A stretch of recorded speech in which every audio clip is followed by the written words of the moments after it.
I've been a spiritual seeker for about as long as I can remember. I got really into Vipassana meditation. I was sitting multiple hours a day, on the pillow every day with a timer. I would also go to these meditation retreats, 10 days, silence, and really was, getting so much from it, right? Changed my life, really expanded my awareness. It allowed me to tap into this kind of spiritual sense that I hadn't quite cultivated to that extent before. Throughout all of these years of meditating, it really started to dawn on me, meditation serves a purpose, but it's not everything, right? Like there's some things that meditation doesn't help us with, right? Can't fix. Easy examples are, if we're thirsty, meditation doesn't quench our thirst. If we're hungry, it doesn't satiate our hunger. So I really had this mindset of like, I'm just going to meditate and let everything be impermanent and, kind of just be, I'm totally okay with whatever's happening, right? And through that, I learned these 3 important lessons. Number 1, meditation can't replace our emotional needs.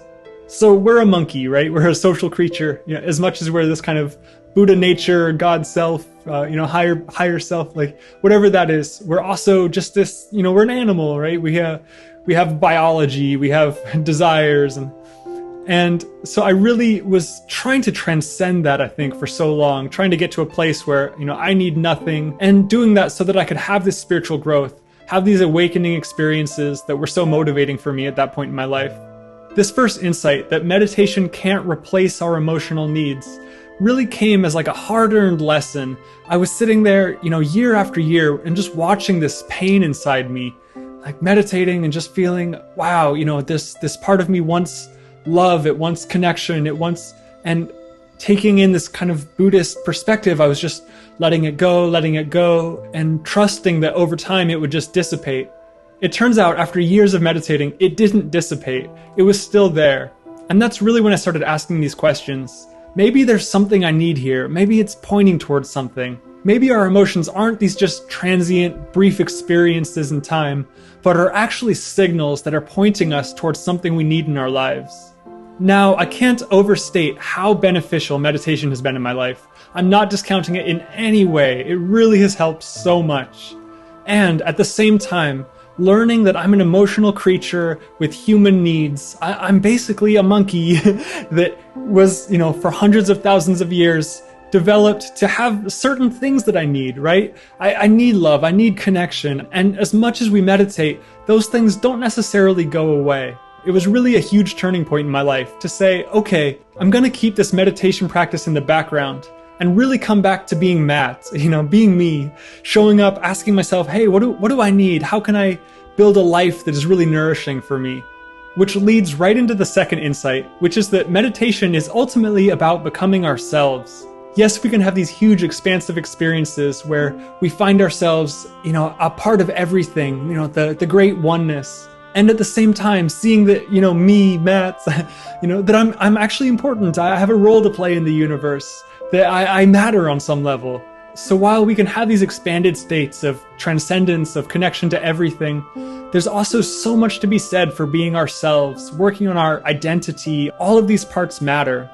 So moving towards the third insight, I think a lot about secure attachment, emotional connection, human bonding. The third insight is that secure attachment, stable, emotional human connection, is not the opposite of non-attachment. In Buddhism, they talk about non-attachment, letting go of our identity, tuning into this pervasive emptiness. And if we just look at the words, it seems like they're almost at odds with each other. Secure attachment, non-attachment. I heard this interview with the Dalai Lama that really shifted this for me. Somebody went to him with this question and said, hey, in the West, we're really studying secure attachment, stable, emotional human connection. And Buddhism talks so much about non-attachment. What's going on here? How do we make sense of this?